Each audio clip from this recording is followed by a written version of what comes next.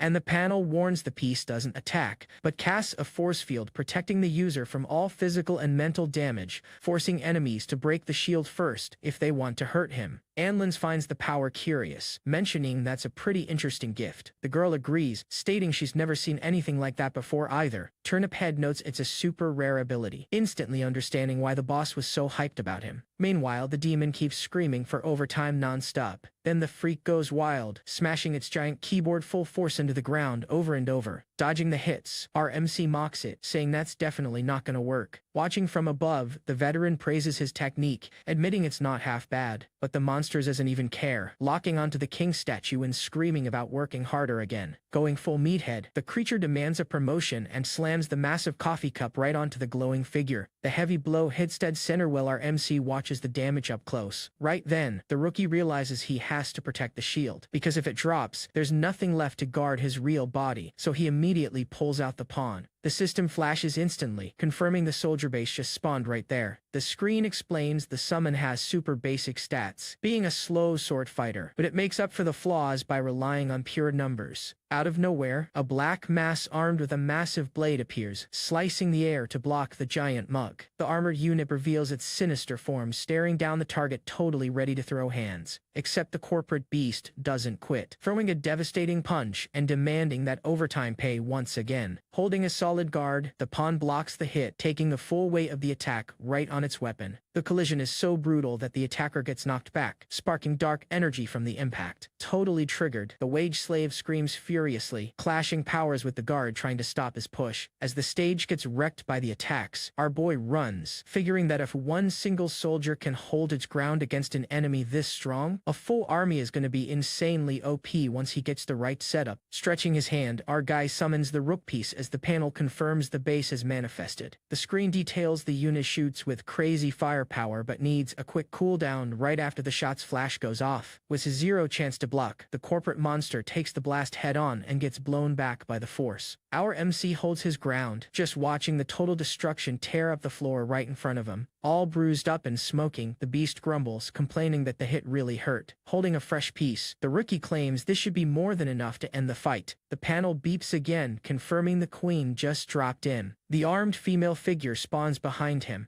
and the system explains she's the fastest unit on the roster, fighting with dual daggers, joking that only the king knows why she rocks such a crazy kit. With a sharp glare, the warrior locks onto the enemy, completely ready to strike. Snapping his fingers, our MC gives the order, and the summon dashes forward, cracking the floor with absurd speed. The assassin slices through the air, rushing straight at the beast with her blade ready to dice. Screaming the word performance, the wage slave charges up a massive punch, trying to crush the woman, except she easily dodges the hit, sliding right under its giant arm without breaking a sweat. Confused by her crack speed, the beast goes into shock, still complaining indignantly about its overtime. Giving zero openings, the royal unit shreds the target, landing a crazy fast combo all at once. The demon's body gets completely sliced up, immediately starting to disintegrate on the spot. Right then, the screen pops up saying a rank C target bit the dust, updating character number 2's exclusive training progress. Rolling in the dirt, the creature's head keeps mumbling about performance before fading away completely. Sweating bullets, the guy finds it weird that the warrior plays like a pure assassin, wondering if the system mixed up her files, then remembers that in chess, a pawn turns into a queen when it crosses the board. Looking back, he stares the veterans down, totally calm, asking straight up if he's finally qualified to join the brigade. Anlins instantly votes yes, saying he thought the skill was super fun and interesting. He adds he's never seen an exorcist like this before, and since the boss is curious, his vote is locked in. Turnip Head admits the power has insane potential, but thinks our MC is way too weak, and running with the crew might just get the kid killed, but he quickly drops it, telling them to forget it since the other two approved, and his vote won't change a thing anyway. Just then, number 11 puts a hand on his buddy's shoulder, pointing out it doesn't work like that and revealing he still has the chance to veto the rookie. Flashing a sinister smile, the veteran makes it clear that if he drops the veto, our MC is getting wiped right then and there without a second thought. So don't forget to drop a like and support the channel. The vibe gets super heavy, treating someone's end like it's no big deal. They joke about just taking out the captain if they don't like him. Realizing the danger he's in, Xiapingzhou freezes. Cold sweat drops down his face as he sees his life means zero to this squad. Someone tells them to stop scaring the rookie, and with 2 votes in favor, Xiapingzhou is officially in the brigade. Walking up to him, Xiao Zhen Nana hands over a gift saying it came straight from the boss. He looks totally confused and whispers, "A gift? Dead serious." She nods. That's right. Out of the shadows pops a dark crow with red eyes. It lands right on the kid's arm. Xiao Zanana explains it's their official crew mark. He gets to pick where it goes, just like the one she rocks on her shoulder. Staring right through him, the crow asks, "How about the back of your hand?" The boy agrees. Merging into a skin, the bird makes his palm glow bright, sealing the deal. Welcoming the 12th member to the White Crow Brigade, Anlin smiles, but Robert warns him the others aren't nearly this friendly. Xiapingzhou lets out a quick "ah" as he feels his body leveling up from the active mark. Suddenly, a scream pops up confirming his successful infiltration into the White Crow Brigade. Gaining stat points, he gets a new quest: survive the Tokyo Underground auction heist on July 21st. Looking over the mission, Xiao figures nobody in Japan can stop this OP squad. He decides to just ride the wave and take advantage of it. Anlins checks his watch and says it's time to bounce. Since the whole crew isn't in Tokyo yet, they're grabbing a bite before splitting up. Starving, Xiao Sanana agrees right away. Robert, the guy with a TV for a head, knows a spot and opens a portal straight to a ramen shop. While the group heads out, Anlins catches Xie zoning out and asks, "Why are you spacing out, number 12? Unfazed, Xia claims everything is chill, just replying "coming" as he walks with Xiao Zanana to meet the rest. On the way, the system drops a notification saying his exclusive power is the Winter Hunt of the Frenzied System. It breaks down the rules. Taking down enough demons or abnormals gets him rewards. The first task is beating any rank C or higher creature to earn a point. Boom, the first quest is already done. Now he has to wipe out 10 rank C or higher beasts, which our boy thinks is easy since these psychos are his targets anyway. The panel shows his real-world fame is pretty low, keeping his strength at D and speed spirit at C++. But the system predicts he'll soon be known as the White Crow Brigade's number 12. To level up, Xiapingzhou decides to hard focus on his summoner path. Ignoring raw strength, he dumps everything into speed and spirit for his build. Suddenly, he feels someone creeping up behind him and goes on high alert. Keeping their cool, everyone glances sideways with a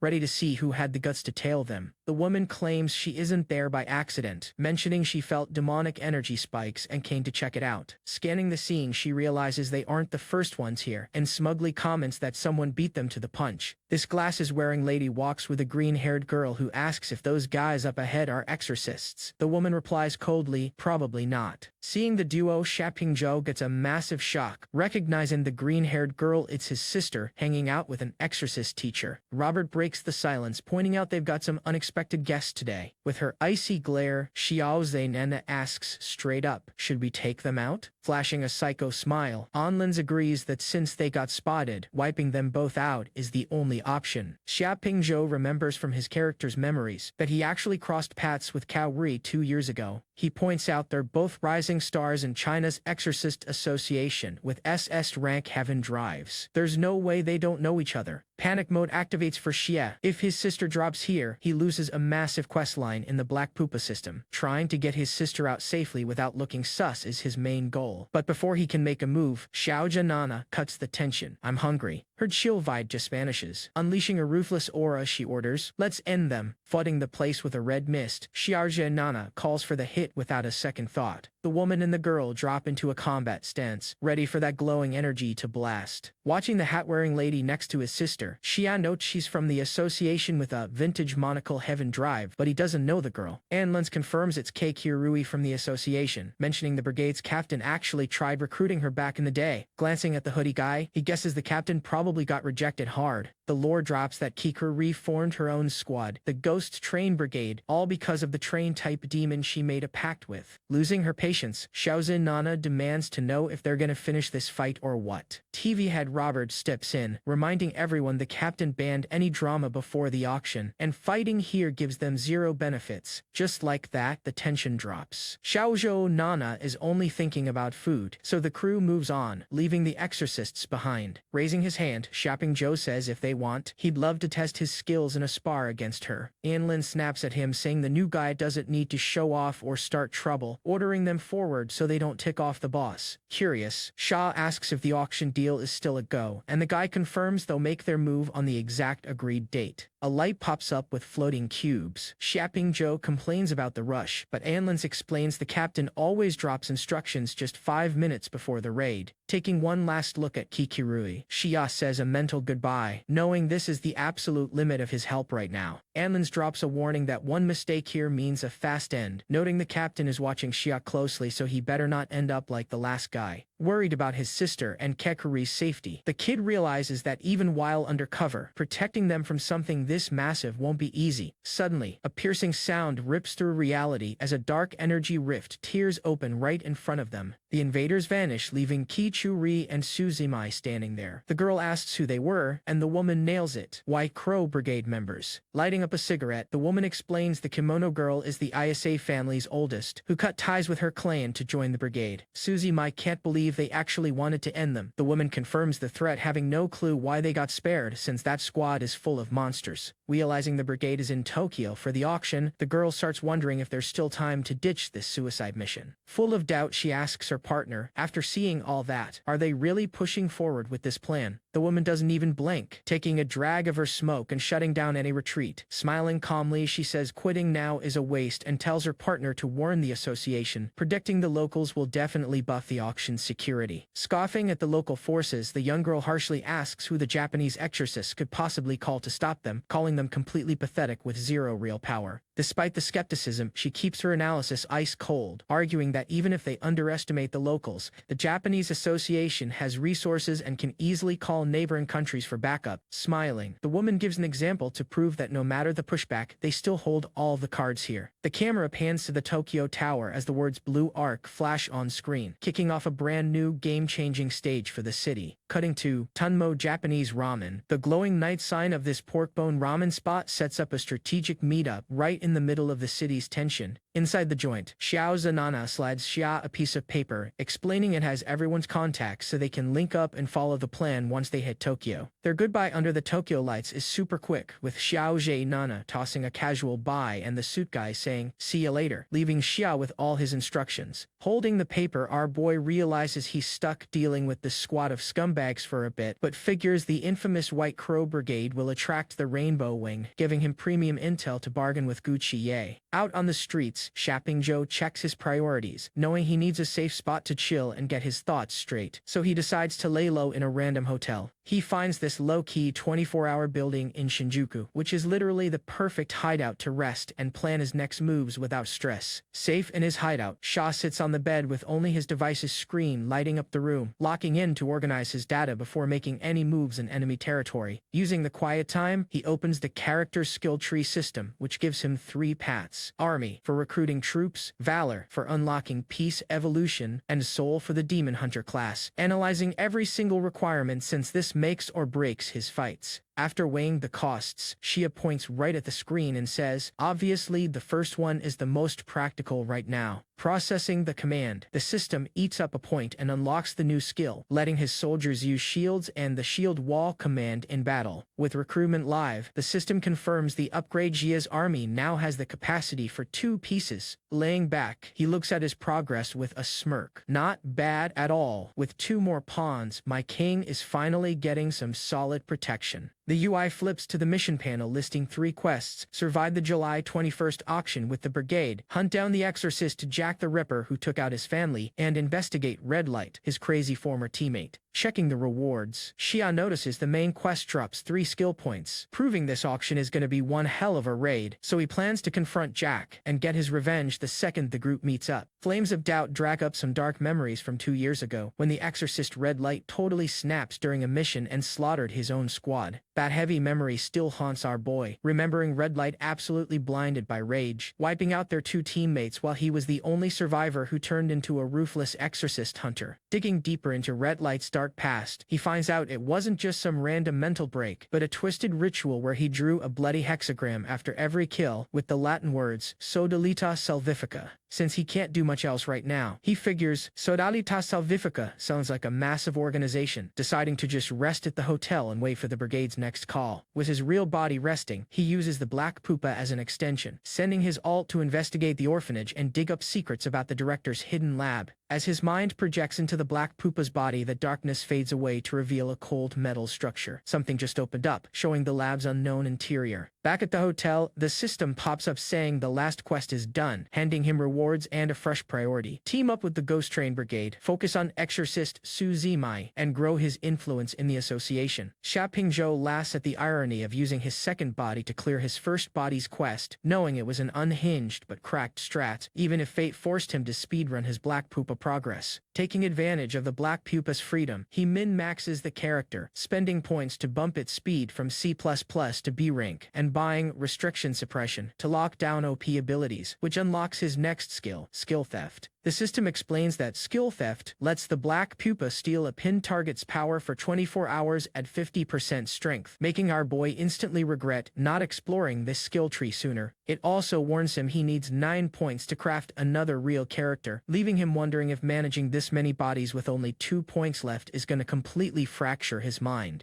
Getting another update, he learns that surviving 3 days in Lijiang unlocked card events on his map, showing critical spots where he can tackle challenges to level up his journey. Hyped, Xia grins, seeing the system act like an actual video game. Oh, side quests too. This is literally turning into a real game. Checking the map's location, his eyes go wide. Wait a second, the event marker is... The point of interest is straight up the foster home's library, making him yell out in shock. The foster home library? This reveal drags up some old memories about how the library was his favorite spot, but hid a creepy secret, a locked basement that always gave him super weird vibes. Remembering the chained-up iron door, he thinks about how the director locked him in the attic for 3 days just for trying to peek inside, claiming it was just some dirty old war bunker. Heavy with that memory, he buries his face in his hands, completely unsure. But what if? And that's where it gets crazy. Staring at the building's outline, he whispers in pure horror, could that door be the lab's entrance, and my real body has been trapped there this whole time? Before he can even process that wild theory, a knock hits his door, so he calls out, "Come in," and pockets his phone to look natural. A dark-haired guy walks in and invites him on a Tokyo trip next week, mentioning Su Zimai already turned him down and asking if the kid wants her spot. Without missing a beat, Shopping Joe accepts instantly, asking for the reservation while exposing that his sister Su Zimai is already in Japan, even though she's trying to keep it a secret. The guy suggests bringing his dad along for the trip too, getting a simple "okay" from our boy. Right Esther's at the system chimes in. His dad confirmed he's going and is already packed up. Staying super chill, the Tokyo guy says he'll handle all the booking details. Now alone, Shopping Joe thinks things over since the Rainbow Wing is chasing the Ghost Bell. Leaving the city is light work, but he has to team up with the Japanese association to keep the auction on track. Thinking about the logistics of dragging his dad and brother on this trip, he starts sweating over a random fight ruining his master plan. He's genuinely worried his No-2 might get one-shotted by his own brother, leaving him with 0 points to craft a replacement if that happens. The system flashes a direct order. The foster home is the main focus, and finding that lab is top priority right now. Bright explosions light up the night sky, signaling some massive event is kicking off on the horizon. The city's skyline gets painted by glowing fireworks, marking the start of either a huge party or total chaos. Standing midair in the pouring rain wrapped in dark energy, Shopping Joe is dead serious and ready for whatever comes next. He finds the weather super weird, muttering, "It was clear a second ago. Why did it just start raining out of nowhere?" Landing right in front of the foster home library, the kid feels a heavy weight in his chest, a guaranteed bad feeling. Boom! The system hits him. Card event activated. He has to explore the basement, turning his gut feeling into an urgent quest. Stepping into the library, the dead silence breaks with a weird noise as he spots a shadow just standing there. While he walks between the bookshelves, a creepy clack, clack echoes out, making our boy move super carefully. He walks right up to a door and knows instantly, this is it. Pushing it open, he's greeted by a staircase leading down to another door with purple shadows creeping all over the place. The shadows start shifting as Shia stares down the locked door, thinking, time to see if my wild guess was actually right. Covered in chains, the lock is heavily sealed by that dark energy, meant to keep literally everyone out. But the seal breaks and the padlock snaps off with a loud metallic crack. Opening just a crack, pure darkness leaks out from inside, cranking the tension up to 10. He steps inside, only to find someone chained to the floor in an absolutely heartbreaking scene. The camera zooms in right on Shopping Joe's face, completely frozen in shock. Who is that? Shukin, he gasps, as the system chimes in, confirming event card number 1 is clear, rewarding him with the bird in a cage card. Flooded with old memories, he remembers how they used to be super close friends chilling in the orphanage courtyard. Then it hits him that she just vanished without a trace one day. And even though the cops searched everywhere, the case went totally cold. No one saw that coming. Everyone thought she was dead or taken by scumbags. But she was trapped down here the whole time. Looking up at the security camera, the puzzle pieces click. Only one person would be twisted enough to keep her locked up like this. Furious beyond belief, Xia Pingzhou mutters that only one person has the key to this basement. There is zero doubt left. The director is the trash behind this. Cutting to the director's office. The rain pours outside while the glow of his laptop lights up his face as he focuses on some shady business. The screen's light catches the director's cynical smirk while he double-checks his messed-up plans. He doesn't even care about the storm, completely focused on his dark deals and the drink in his hand. Suddenly, lightning flashes in the office, and right behind him, a dark shadow with glowing red eyes appears. Smash! Something gets hurled against the wall, sending liquid flying all over the floor. Lifted off the ground by an invisible, choking force, the director goes into full panic mode. Xia Pingzhou pins the guy down, demanding to know who took Jiming Wan and Kong Yuling, but the breathless director claims he doesn't know anything. Getting right in his face, Xia warns him that if he keeps playing dumb, things are gonna get way more painful. Out of patience, he activates the restraint truth skill, making the director squirm and confess the victims were tied up with no IDs. Trembling in absolute terror from the skill, the old man suddenly remembers a detail, a specific symbol on their uniforms. The director flashes the symbol's image straight into his mind, a 5-pointed star inside a circle, making Xia Pingzhou freeze. Recognizing the mark instantly as Soto the Ta Salvifica, our boy realizes all the instructors might be from that same sketchy group. Xia Pingzhou presses him hard for the evidence, forcing the director to spit out that he deleted the security footage because he was taking orders. Pushed by the restrained truth, the director confesses he got paid 200,000 just to cover up the kidnapping. Xia looks at him with pure disgust. You sold out kids for that much? Didn't even feel guilty. Boiling with rage, Xia Pingzhou doesn't stop making the old man suffer. Cold and ruthless, he finally drops the line. It's fine, I forgive you. Flashing a calm smile, he finishes it off. There's 0 point holding a grudge against a dead man. The heavy rain pours outside, washing away the brutal end that just went down in that office. Calling up Blue Arc, he tells him to scrub the scene and make the director's death look like a total suicide. While moving through the city, they drop the motive for the death. It all traces back to the girl in the basement. Xia Pingzhou gets hit with some blackmail, threatening to expose his identity if he doesn't help, but keeping his cool, he decides to verify everything first, while stating clearly he doesn't negotiate with criminals. He orders that the rescued girls get top-tier support, school, therapy, and total respect for whatever they want to do. Tearing up a bit, he tells Blue Arc the main priority is getting that girl away from that cursed place forever. Since Blue Arc is the only one he trusts, he doubles down on the order, making it Blue Arc's responsibility to retrieve the girl and handle her recovery, or he'll never forgive him. Ending the call, Xia says he still has to put the rest of this puzzle together, but is heading to the foster home, dropping Xia before standing alone and badass on the rooftop, staring into the rainy night. Right in the middle of the storm, he lets his mask slip and just cries, his face full of pain as he asks a dark question about Sodalita Salvifica, showing just how cruel the irony of his choices and quest for salvation really is. Lightning strikes the sky, lighting up a short, creepy message he leaves behind. Get ready and wait for me. The door gets smashed open violently as this blue and silver tech armor figure walks in, making the chained-up Shukin stare at the newcomer in pure, helpless shock. Walking right up to her, the armored warrior grabs her hand firmly, but she completely loses it with hate and screams, "You bastard!" He completely ignores her rage, staying super chill to tell her she's safe now and promising the director will never bother her again. Looking super worried, Xia Pingzhou analyzes a sketch of a hexagram, explaining that the guys who kidnapped his real body and Kang Yuling wore uniforms with this exact same symbol. He breaks down that the symbol belongs to Red Light, this absolutely insane exorcist who leaves that drawing and the Latin phrase Sodalitas Salvifica at all his massacre sites. Connecting the dots, Shia realizes if the instructor isn't tied to the Ability Users Association or the Exorcists, Sodalitza Salvifica is to blame, making Red Light his #1 target. His master plan is using Restraint Truth to force a captive into spilling the beans on Sodalita Salvifica and their base, still suspecting they've got spies inside the Ability Users Association. To hunt this group down, he decides to sneak Gucci into the Rainbow Wing, setting up a crazy complex plan that requires playing the Association, the White Crow Brigade, and even his dad's network like a fiddle. While scheming, he focuses on a glowing item in his hand, a brand new event card that he decides to check out. It's the Aged Bird card, which basically cancels any crowd control or stun, working as an emergency escape button that he can sell for a skill point if he doesn't need it. Xiaoping Zhou decides against using the card right now, choosing to cash it in for a skill point instead, and keeping that extra trick up his sleeve for a real emergency. Right as he claims the point, something hits him and he completely freezes, his eyes going wide at a brand new alert popping up. And just like that, everything changed. The hype dies instantly as Shia feels this weird shift in his own soul, realizing in pure shock that something terrible is going down with his real body. Before he even processes it, the system warns him that Jiminju's instructor is here for an interrogation, putting the kid laying in bed on absolute high alert. Despite the heavy pressure, our boy is just exhausted and super annoyed they ruined his sleep right now. The instructor, this dead serious guy with glasses, steps up to Jiminju and locks him in with an icy stare that takes no for an answer. Wasting zero time, the instructor coldly drops the bomb. The director is dead. Jiminju's eyes go wide in disbelief, barely processing that the old director actually kicked the bucket. Spilling more details, the instructor says, Blue Arc reported the director took his own life at 8:30 in the morning right after his sick torture crimes got exposed, making it the biggest news in Lejing. Stunned, Jiminju gets a chill down his spine and immediately asks about the locked-up girl. Hearing Shukane's name, the instructor starts wondering to himself how the hell they found her basement hideout so fast. He explains that Blue Arc got a call from the director himself, but when they showed up, all they found was his body. Apparently, the director left a drafted email confessing to everything and giving up the girl's location as final proof before ending it all. Jiminju smiles sarcastically and praises the story the instructor just pitched, calling that ending way too convenient. Not even blinking, the instructor asks if Jiminju is actually happy with how this all played out. The man stares him down with this dangerous, calculating look, letting the tension build as he says, or could it be? Met with a mocking grin from Jiminju, the instructor cuts right to the chase. Did you have anything to do with this? Laughing the whole thing off, Jiminju says he'd love to take the credit, but being chained up makes it literally impossible to do anything. The instructor stays perfectly calm, just nodding and agreeing with him. Fair point. Losing his patience, Jiminju demands they stop stalling and finally keep their promise to talk about the exorcists. While messing with his bottle, the guy asks about the exorcist with this vague interest, admitting he's never actually seen one. The instructor explains the exorcist's power in Dragon Country comes straight from the elite Shieji squad, claiming they're so cracked that demons stay in hiding, too terrified to even get close to humans. He breaks down how the Leikon squad only has 4 members, each coming from ancient bloodlines with absolutely terrifying powers. Jiminju asks who they are, and the guy introduces the captain, He Jingqi, from the Lion Dance clan,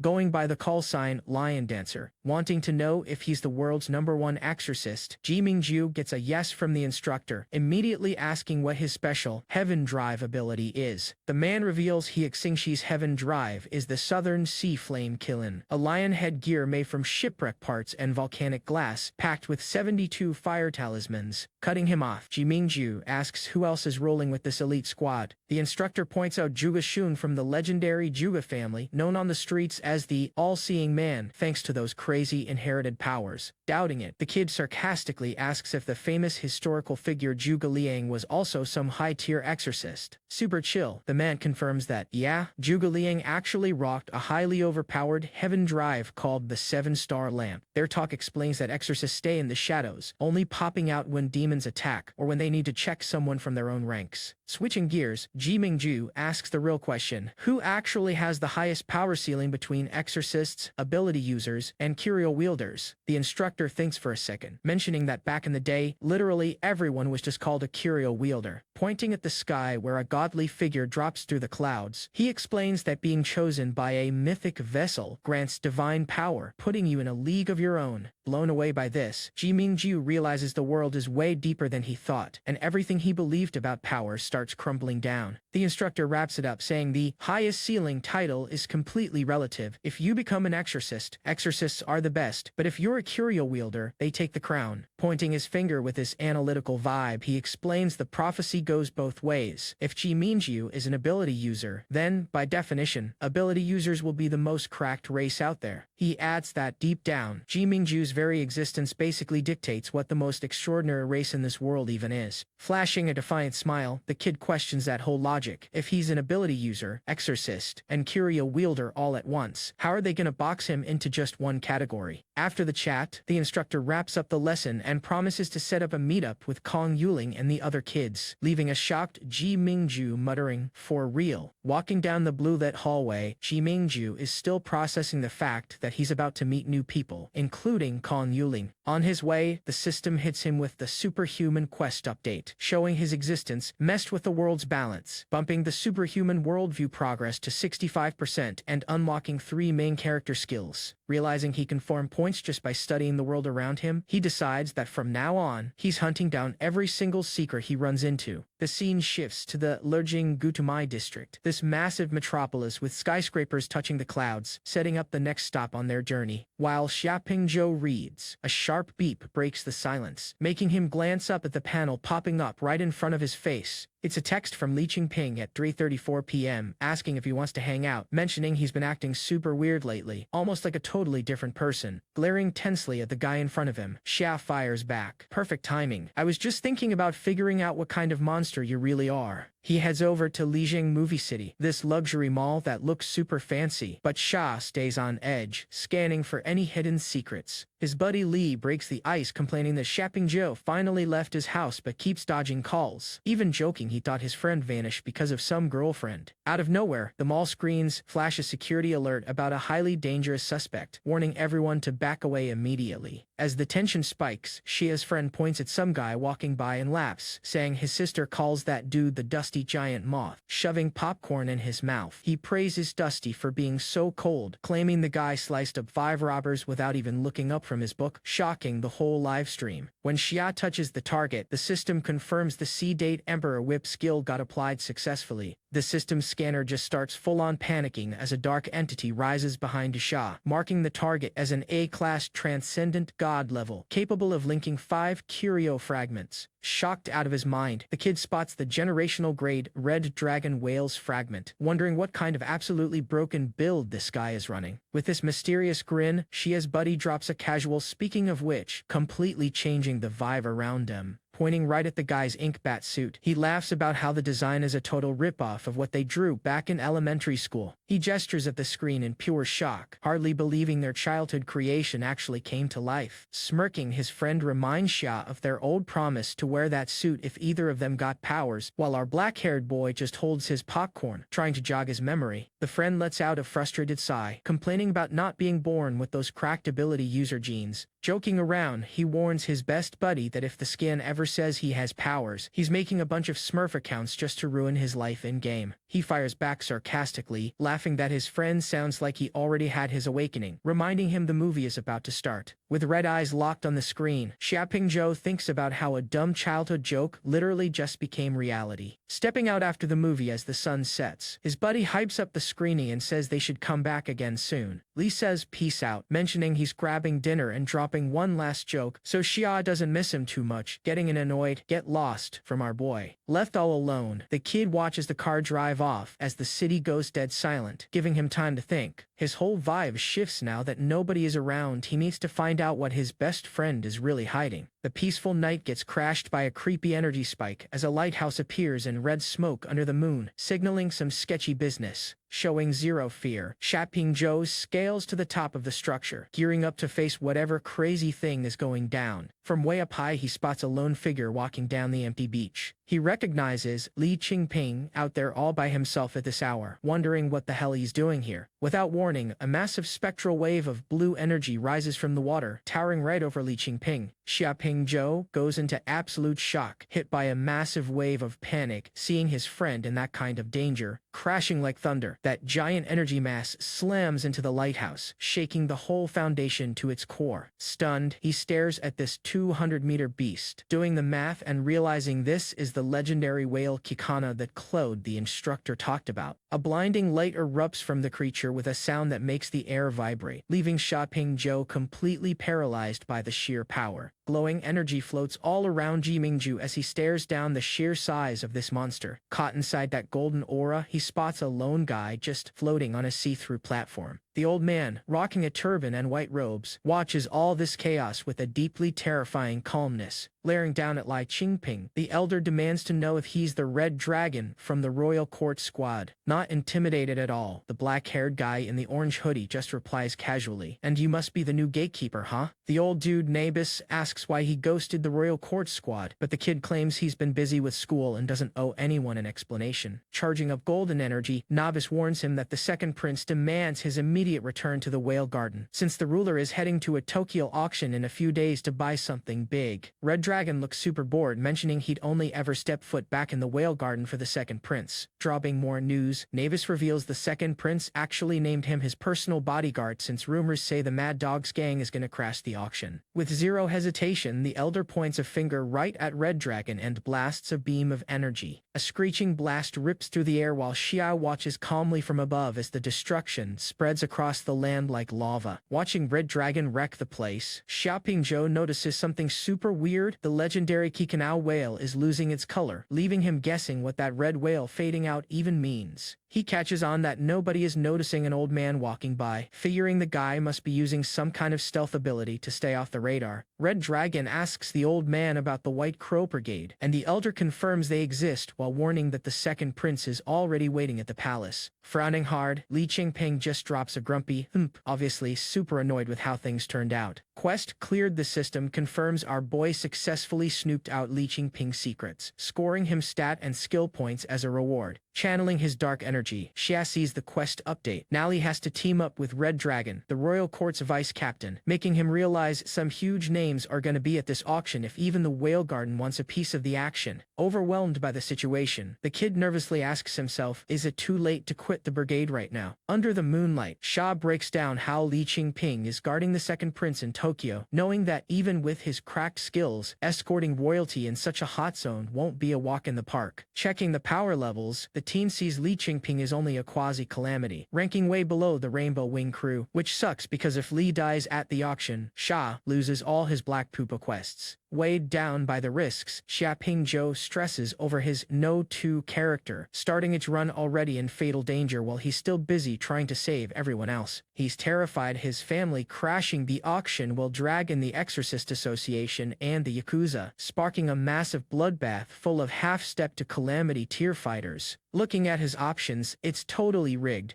If character number 2 dies, he loses resources, but if character number 1 fails, he drops main quests, trapping him in a lose-lose spot. Done overthinking under the moon, he lets out a heavy sigh and decides to stick to the basics. One step at a time. I'm heading home first. The neon city reflects in the water, completely masking the crazy tension brewing, while our boy takes a deep breath, fully aware of how insane these fights are gonna get. Dropping the deep thoughts, he jumps into action, using dark skills and energy tentacles to swing between the buildings and rush back home. Xiaoping Zhou scales the buildings outside like it's nothing, reaching the top floor window and quickly checking if the coast is clear before slipping inside. Once inside, the kid gets a text from Blue Arc saying the rescued girl is safe and getting taken care of, which takes a massive weight off his shoulders. That piece dies instantly with another notification, making Xia super annoyed that Blue Arc double texted at such a terrible time. Before he even reads it, this dark-haired teammate just invades his space and catches him off guard, asking, "What are you doing at the window and who are you talking to?"